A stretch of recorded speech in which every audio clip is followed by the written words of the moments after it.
ಭೂಮಿಯ ಬಾಳು ಬರೀ 3 ದಿವಸ ಅಂತಾರೆ. 3 ದಿನದಲ್ಲಿ ಎಷ್ಟು ಸಾಧ್ಯ ಕಲಿಯೋದು? ಅನುಭವಿಗಳ ಮಾತು ಕೇಳು ಒಳ್ಳೆದಂತಾರೆ. ಕೇಳಿದರೆ ತಿಳಿಯೋದಲ್ಲ ಬಾಳು ಅನ್ನೋದು. ಒಂದು ದಿನ ಕಲಿಯೋಕೆ, ಒಂದು ದಿನ ನಲಿಯೋಕೆ, ಎಲ್ಲ ಮೆಲುಕು ಹಾಕುತ್ತಾ ಒಂದು ದಿನ ಹೋಗೋಕೆ. ಬಯಸಿದ್ದೆಲ್ಲ ಎಂದು ನಮ್ಮ ಕೈಗೆ ಸಿಕ್ಕದು.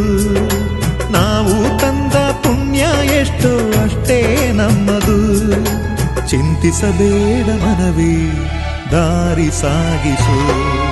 ಬಾಳಿನ ಬೀದಿ ಏರುತ್ತೇರು, ಇಲ್ಲಿ ಸಾಗಲೇಬೇಕು ನಮ್ಮ ತೇರು.